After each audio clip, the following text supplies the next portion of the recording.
찬송가 455장 주님의 마음을 본받는 자 455장 찬송합니다.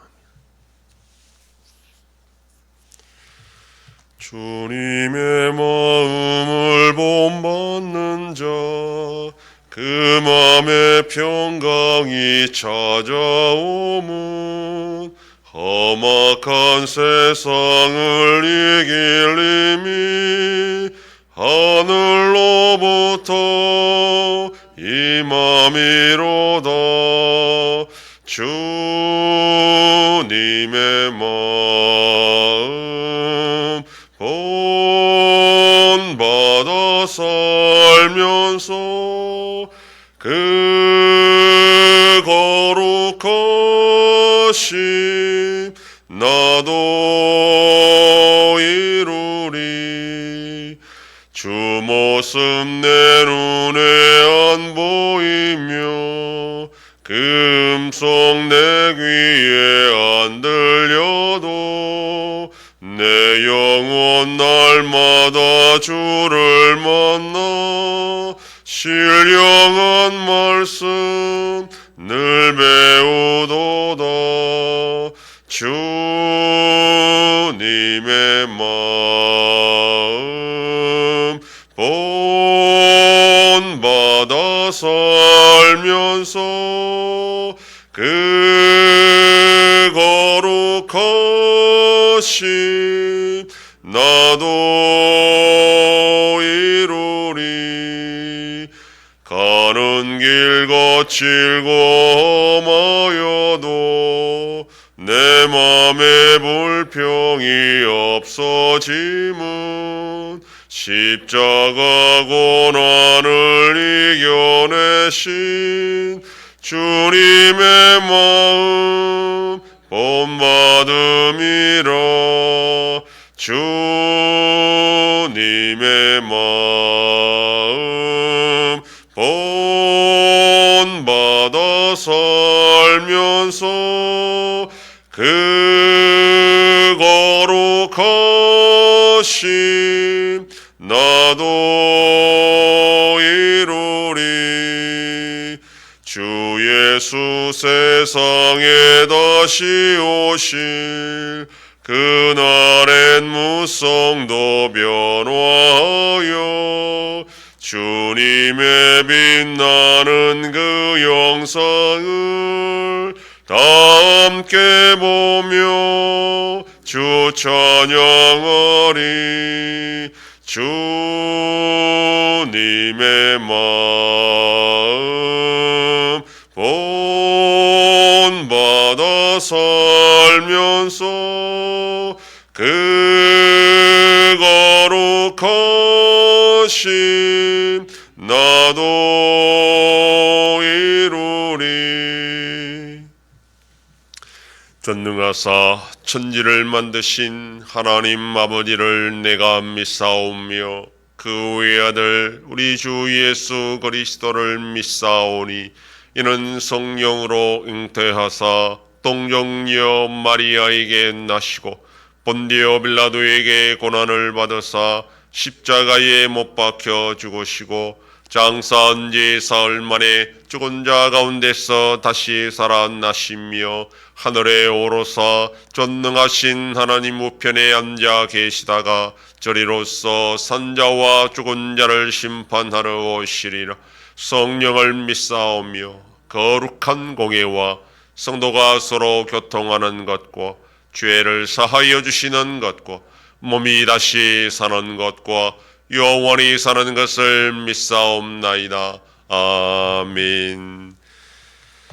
하나님 말씀 요한복음 13장 2절에서 11절까지의 말씀입니다. 신약성경 169페이지. 요한복음 13장 2절로 11절 말씀 한 절씩 교독합니다. 마귀가 벌써 시몬의 아들 가룟 유다의 마음에 예수를 팔려는 생각을 넣었더라.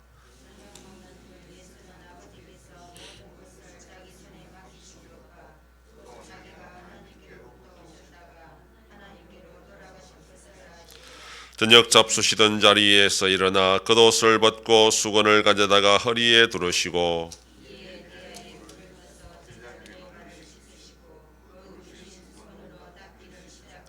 시몬 베드로에게 이르시니 베드로가 이르되 주여 주께서 내 발을 씻으시나이까.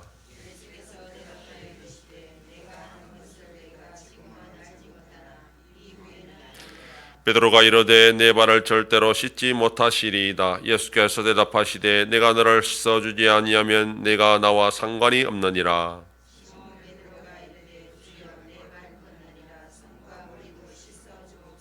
예수께서 이르시되 이미 목욕한 자는 발밖에 씻을 필요가 없느니라. 온몸이 깨끗하니라. 너희가 깨끗하나 다는 아니니라 하시니 이는 자기를 발자가 누구인지 아심이라. 그러므로 다는 깨끗하지 아니하다 하시니라. 아멘. 본문은 예수님께서 마지막 식사 자리에서 제자들의 발을 씻기는 내용에 관한 말씀입니다. 일면 세족식으로 알려지는 이 사건은 하나의 뜻만 있는 것이 아니라 다양한 의미가 포함된 복잡한 사건입니다. 가장 중요한 것은 예수님이 종으로 섬기는 모습을 보여준 것입니다. 발을 씻기는 것은 그 당시에 종들이나 하는 그런 천박한 일이었기 때문입니다. 2절에서 가룟 유다가 예수님을 팔려는 생각을 먹었다 이렇게 말하고 3절에서 하나님께로 돌아가실 것을 아셨다라는 것을 통해 예수님께서 곧 십자가에 죽으실 것을 아시고 지금 이 세족식을 행하셨다라는 것을 알 수 있습니다. 즉 예수님이 종이 되어서 제자들의 발을 씻기는 것은 하나님의 아들이 종이 되어서 인간의 죄를 담당하시고 십자가에 죽으신다 하는 그런 의미를 지금 설명하는 행동입니다. 당시 종이나 하는 행동을 자신들의 선생이 하였기 때문에 당황하였고 이해할 수 없어서 몇몇 제자들은 그냥 가만히 보고만 있었지만 적극적이던 베드로는 자기 순수가 왔을 때에 예수님께 묻습니다. 어찌하여 이런 일을 하느냐는 겁니다. 예수님은 말씀하시기를 지금은 이해가 되지 않겠지만 나중에는 깨닫게 될 것이다 그렇게 말씀합니다. 하나님의 아들이 십자가에 죽는다는 것은 당시 제자들로서는 절대로 이해할 수 없는 그런 일이었습니다. 그러나 나중에 부활 승천하여 성령님이 강림하심으로 그 의미와 중요성을 깨닫게 된다라는 그런 의미로 예수님이 말씀하신 것입니다. 예수님의 이러한 행동에 베드로가 극구 사양하며 말리자 예수님께서는 만약 씻어주지 아니하면 네가 나와 상관이 없다 그렇게 말합니다. 여기서 말하는 헬라어 상관이란 말은 정확하게 번역하면 분깃이라 하는 그런 뜻입니다. 다시 말해서 예수님으로부터 씻김을 당하지 않는다면 천국에 유업이 없다, 즉 구원이 없다 그런 뜻으로 예수님 말씀한 겁니다. 그러자 예수님께서 종이 되어서 이렇게 제자들의 발을 씻기는 행동은 구원과 직결되는 그런 중요한 의미가 있는 그런 행동이고 그것은 곧 십자가에 죽으시는 일을 가리키는 겁니다. 죄인이 천국의 유업을 얻기 위해서는 십자가에서 죽으시는 예수님의 그 피가 반드시 필요하다는 것을 여기에서 지금 알려주고 있습니다. 이렇게 이 발 씻는 것이 너무나 중요하다는 사실을 깨달은 베드로는 그러므로 이제 자기가 발뿐 아니라 손과 머리도 씻어달라 그렇게 말합니다. 그러자 예수님은 이미 모욕한 자는 발만 씻으면 된다 그렇게 말합니다. 이 말씀은 예수 그리스도의 십자가의 구원이 그 죄인에게 충분하다라는 것을 말합니다. 따라서 죄인이 회심하여 예수님을 믿고 깨끗함을 받았어도 이후에 계속 범하는 죄에 대해서 다시 처음으로 돌아가 회개할 필요 없이 그때그때 회개하는 삶을 계속하면 된다 그렇게 말하는 겁니다. 그러므로 한 번 세례받은 자들은 이후에 죄를 범할 때마다 다시 세례를 받을 필요 없이 일상의 회개를 통해서 계속해서 깨끗함을 유지해 나가야 된다 하는 그런 의미가 있습니다. 그런데 문제는 이 본문이 아주 난해한 본문입니다. 이미 목욕한 자라는 것이 무슨 뜻이냐라는 겁니다. 목욕한 자는 다시 목욕할 필요가 없이 발만 씻으면 된다. 그 말 자체는 어렵지가 않습니다. 문제는 발을 씻어주는 이 행위가 이 예수님의 세족식이 예수님의 십자가의 죽으심을 상징하는 거라면 이 목욕은 무엇을 가리키는가? 그게 문제라는 겁니다. 사도 바울은 빌립보서에서 예수님이 하나님과 동등하신 분이 종의 형체를 가지시고 죽기까지 복종하셨다 이렇게 말하고 있습니다. 즉 세족식은 목욕이라는 더 중요한 의식 다음에 부차적으로 행해지는 그런 예식이 아니라 예수 그리스도의 십자가의 죽으심을 상징하는 아주 중요한 행동이라는 겁니다. 예수님이 제자들의 발을 씻어주는 것이 예수님이 죄인들을 위해 십자가를 진다 하는 그런 의미를 이미 초대교회는 다 그렇게 받아들이고 있었다는 겁니다. 그래서 고대 헬라어 사본에는 10절에서 발밖에라 하는 이 말을 빠진 사본이 많이 등장하게 됩니다. 따라서 이미 목욕한 자는 씻을 필요가 없다 이렇게 해석하여 이 난해한 부분을 피하기려고 합니다. 그러나 대부분의 더 많은 사본에는 발밖에라는 이 말이 분명히 포함되어 있기 때문에 우리는 이 말씀을 그대로 받아들일 수밖에 없습니다. 현재로서는 최대한 조화롭게 해석하면 목욕하는 것이나 발을 씻는 것 모두가 다 예수님의 십자가의 죽으심을 믿는 것으로 이해하면 됩니다. 처음 믿을 때 큰 회심이 필요하지만 이후에는 또 계속해서 우리가 죄를 짓기 때문에 회개하는 삶을 살아야 된다 그렇게 이해할 수 있습니다.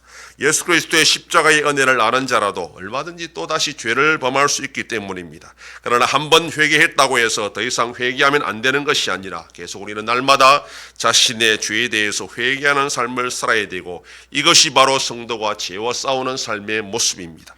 오늘도 우리는 또다시 실수하고 넘어질 수 있습니다. 그러나 우리는 이미 목욕한 자로서 다시 목욕하는 것이 아니라 발을 씻는 회개 자리로 나가서 십자가를 붙잡으며 살아가야 됩니다. 죄 용서의 은혜는 처음 믿을 때만 필요한 것이 아니라 날마다 우리에게 필요한 은혜이기 때문입니다. 그러므로 오늘도 우리는 날마다 회개하며 죄를 씻으며 살아가는 그런 자들로 주님을 철저히 믿고 살아가는 복된 하루가 되기를 소망합니다. 기도하겠습니다.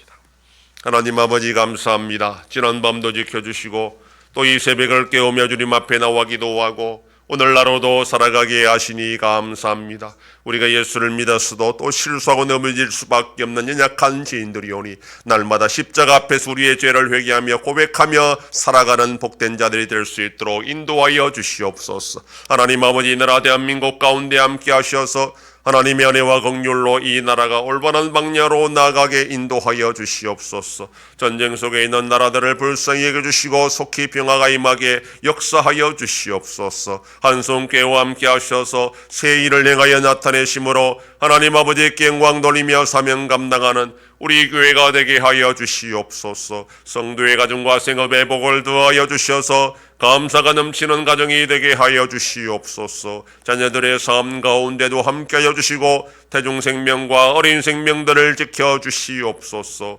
연로하신 어르신들 붙잡아 주시며 병중에 있는 성도들을 불쌍히 여기사 치료하여 주시고 회복시켜 주시옵소서.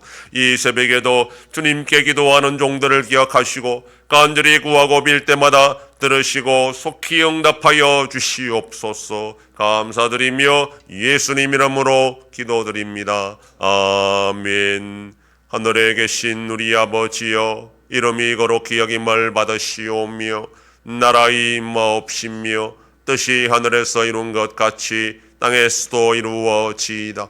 오늘날 우리에게 일용할 양식을 주옵시고 우리가 우리에게 죄 지은 자를 사하여 준 것 같이 우리 죄를 사하여 주옵시고 우리를 시험에 들게 하지 마옵시고 다만 악에서 구하옵소서. 대개 나라와 권세와 영광이 아버지께 영원히 싸움나이다. 아멘.